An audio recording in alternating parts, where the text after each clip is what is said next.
Well, welcome again. It is the 23rd of March. It's a miserable day outside. It's 4:30 in the afternoon. None of this means anything because you're probably watching this at some other day when it's sunny and gorgeous. Anyway, um, welcome back, everybody. Welcome back from your spring break, such as it was. Although we did keep in touch, I'm glad we did. I sent out a big email or an email to people, so you should be able to. In a nutshell, I don't want to waste too much of this time on this video, but we need a lot from you. It's one thing to be in a classroom and to sort of get sort of ambient information just from showing up.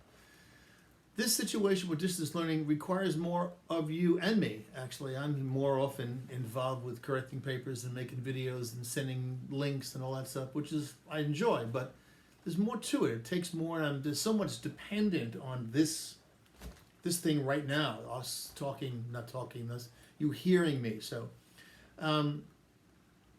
it really requires you to go to Blackboard and make sure you're up on things. Make sure you pay attention to when there's a new video.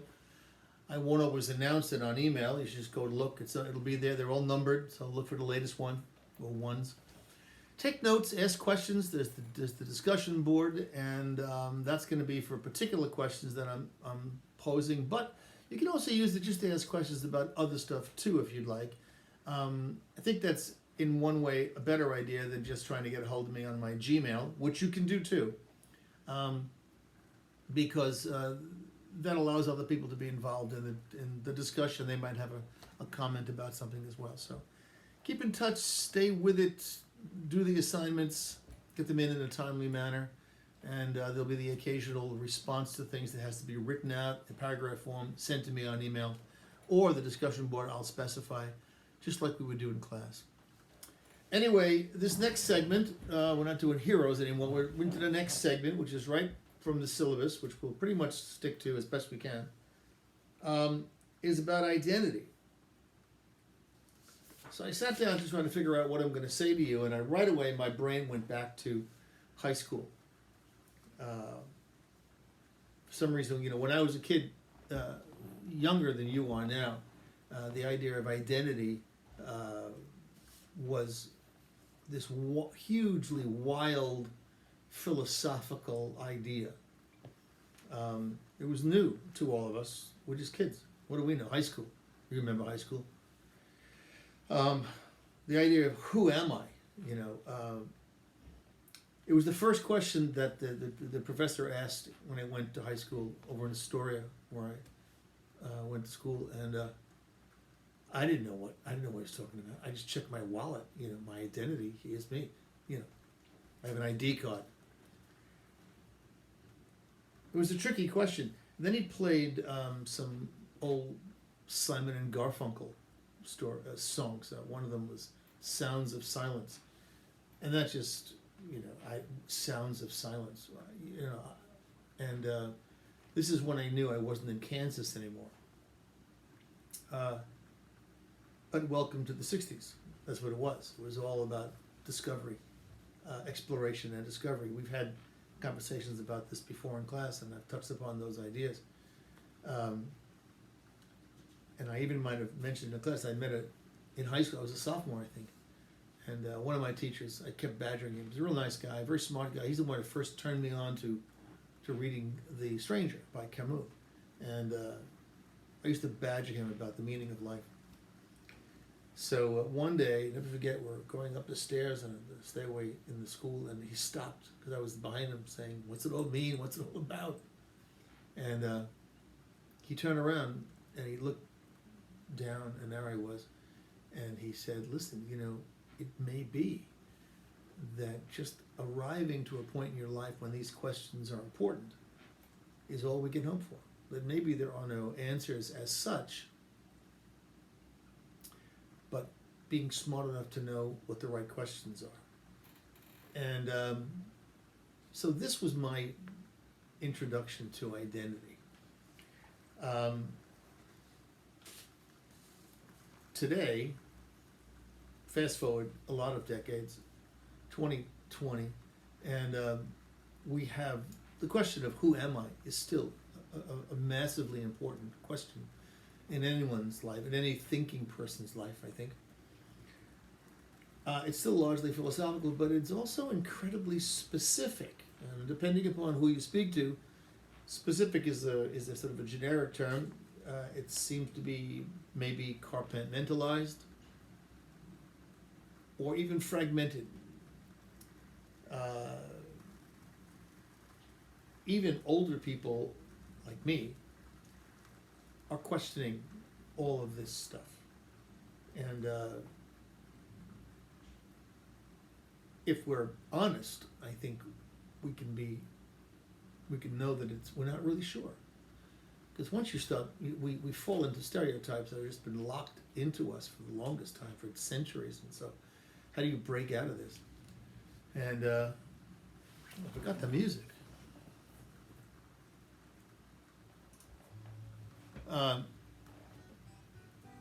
So Ry Cooder is playing behind us, by the way. Ry Cooder, R-Y, Cooder, C-O-O-D-E-R.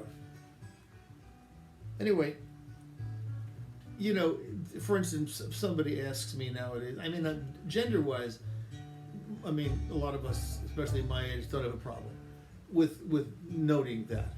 But in terms of like masculinity, I don't know what it means. I have no idea what it means. I used to think I did, but I don't anymore. Because things have changed so much. I mean, women and men, we all do the same thing practically.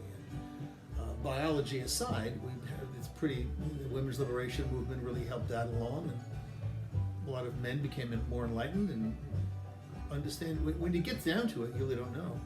The two articles I'd like you to look at, not for this particular sit down, but the other ones, they're on the actually, you have links for it now. I sent the links already. They're already set there. One of them is called People Like Us by David Brooks. And the other one's called The Face of Tomorrow, Reflections on Diversity in America by Scott London.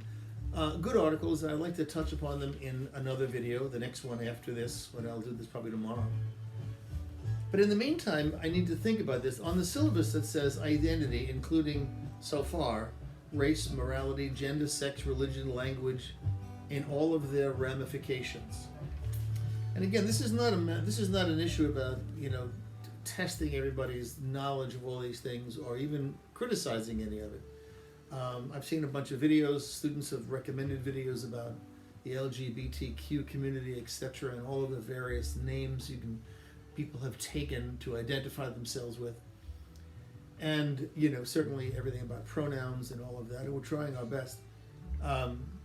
What two things emerge from this? There's probably more, and I'm going to just mention two. One is the idea that it's good that people are finding ways of identifying themselves. Again, we were stumped back when I was in high school by the question of who am I? Absolutely stumped. But today, maybe not so much. Maybe you ask high school students. I have young people in my classes, even maybe in this class, I don't know, who are absolutely sure about who they are and what pronouns to use to refer to them and what it means to be them. And they can show you videos of this and they can prove it in some way. And we've gotten to a point now where you don't question it. If somebody says, I am, blank, then okay, you're blank. How do we proceed from there? The second thing is, and this is just a logical thing, what happens if it proliferates? When identity becomes so ubiquitous, that is, the amount of different identities becomes so large, so many, what does that mean to us? Do we lose something in that? Is there something that's beneficial about all that when everyone can be something individually different? Whereas in the past, half the world was male, half the world was female, and everything seemed to be organized easily that way. It was easy to pick out, towels for the bathroom, and what do you buy a kid when they're born, all that nonsense. So now what happens when all of that's so proliferous, so widespread? What do you do with this? One thing, and this is up to you, and up to the other critics in the world. You are among the critics. One way is to look at it negatively, like, oh my God, we can't do this. We need to have more inclusive labels, just for whatever reason. Or we don't. And if we don't, then maybe we don't need any. I mean, if you push it to the extreme, then maybe the notion of naming who we are becomes obsolete. Maybe it doesn't matter what we are, as long as we're comfortable with each other, that we don't need to know. For instance, I joke with you all about names. I pretty much know everybody's name, but it's fun to call you other names, just for the hell of it. It's easier than trying to remember. But I still know who you are. Don't worry about that. But there is a point, though, in my little the playfulness of it, and that is, it doesn't. In some ways, what your name is, except on some sort of practical level. Like when I go to check you off to see if you're present, I should know who you are. Who is it, that person that's in that seat, so I can say they were here, he, she, or they were there. Otherwise, it doesn't make a difference. I'm concerned with how well you write, how well you think, what you say in class, what you do as a person in my classroom, and how well you relate. This has nothing to do with your name. Not a damn thing to do with your name at all, or your race, or your religious background, or your economic background. None of that matters. And yet, outside the classroom, somehow it matters for various specific ways. So the big question of who am I when I got back in high school was this sort of Zen question that they asked us. I don't think they really expected an answer, to tell you the truth. So I need you to think about these things. Not sure exactly what I want you to think about, but some of the things I just said, certainly some of them were provocative, and I didn't mean to make them sound adversarial in any way. These are just ideas that emerge in the discussion of identity. And there are others. I'm sure some of you can point out things that I didn't mention. I didn't cover everything in this little video. But hopefully the articles will cover some of those things, and we can just get a sense of where we all stand on this. I'm sure some of you will take this more seriously than others, and that's not a criticism. I just think some people are concerned with it more than others. And those of you who are concerned with it, you may argue that the other ones should be more concerned. And the other ones may say, take it easy, lighten up. But there's a lot to think about. Certainly a lot more now, specifically in the mix, than it was when I was your age, back in high school, when it seems to have begun. I've been thinking about who I am for quite a long time, and it's sort of a little parlor game I play with myself. I don't really know, and I'm not even sure it matters to me anymore. But it's still kind of a fun question, especially when you have children. You look at your children and you wonder, are they anything like me? Of course they're not. It never works out that way. And so who are they? And do I ask them? Say, who are you? They just might lock me up. I don't know. The articles are good. I'd read them.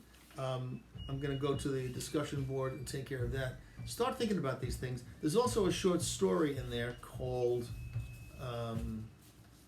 Say Yes.